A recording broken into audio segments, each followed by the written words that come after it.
So the 2024 general elections are expected to be a watershed moment for South Africa. Political parties will be out in full force in their efforts to woo voters ahead of the election. We take a look now at the use of propaganda ahead of the polls next year. We're joined by Angelo Fick, the Director of Research at the Auwal Socio-economic Research Institute.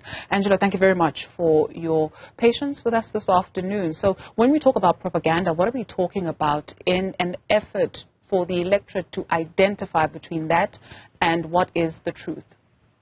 Good afternoon, Judy. I think for many people, propaganda is associated with government output, and not necessarily just the South African government, but any government's output around its achievements.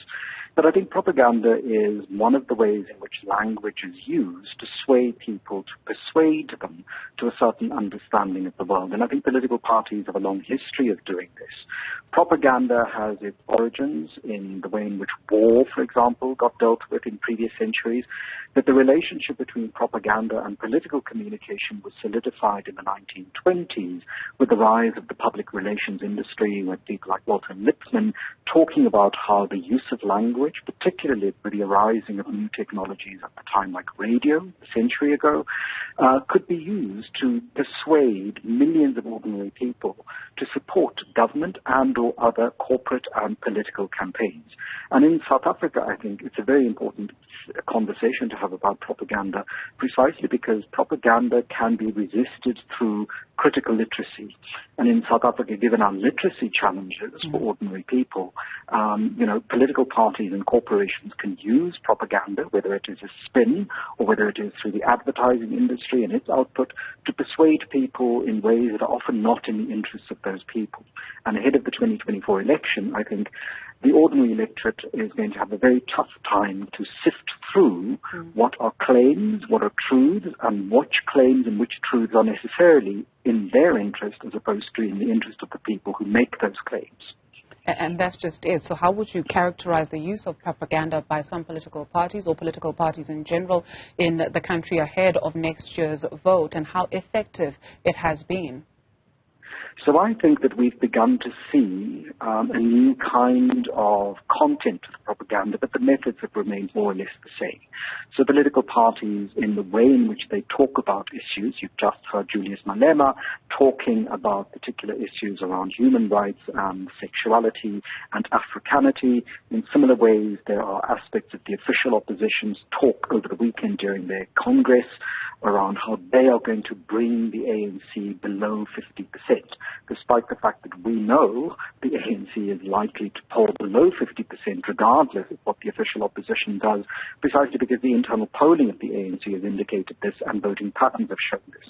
And all political parties will use propaganda. There's nothing illegitimate about using it. I think what happens in a country like South Africa is when the ordinary citizens can't separate propaganda from truth, then you sit with a situation where the propaganda can be dangerous.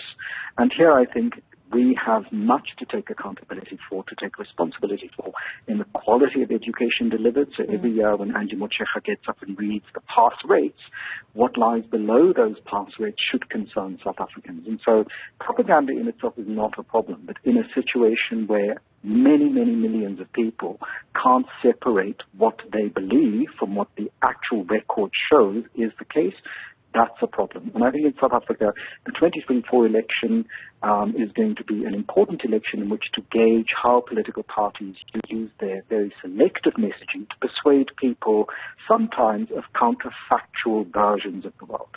You also advise that the fourth estate needs to be much more circumspect when it comes to the coverage of the 2024 elections, or at least the road to the elections, especially where the issue of propaganda is concerned. Why? And why is it important to decipher that which is of substance and that which is not? So I think it is important that when politicians or even captains of industry, spokespersons for corporations are given platforms on news media, that the journalists have to go into these situations prepared to challenge some of the claims made by these people, particularly when it's live on air. Because what happens in live broadcasting is that you don't necessarily have control over what the person is necessarily going to say, and people rely on the broadcast code of conduct to limit what it is they put out.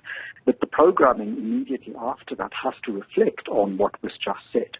And often our politicians make very vague claims to what it is they've done, or what it is the opposition has done, or what it is that is the state of affairs in the country.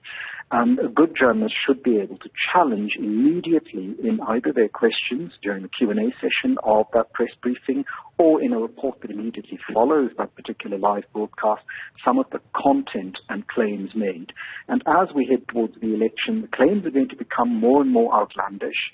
They're going to become more and more specific around the achievements of various political actors or the failures of various political actors. And so it will become important for ordinary voters to hear, through the responsibility of the Fick estate, holding politicians and captains of industry to account, to say to them, well, what are the statistics that back this up? Which are the studies that prove this? And where do you get this information from? Because we have information that says something very different.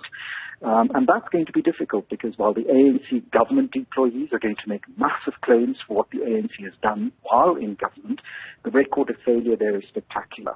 What the opposition parties will claim is that they will do things better, and I think their record in legislatures of municipal, provincial and national level must be familiar enough to journalists to be able to question what it is they did, how they voted on particular aspects in committees, what their record of support for or opposition against certain forms of legislative reform have been, so that when they make policy claims, it is the record of the last 28 years that has to be the space against which they're judged, rather than just the style or lack of style with which they deliver their message. And that, I think, in an era in which many political parties now have their own online platforms, is going to become crucial for the news media to be able to help citizens make sense of what is a party's claim and what is the fact that may not match them. Angelo, Fick, Director of Research at the Auwal Socio-economic Research Institute, helping us understand the use of propaganda during electioneering. Thank you very much for your time this afternoon.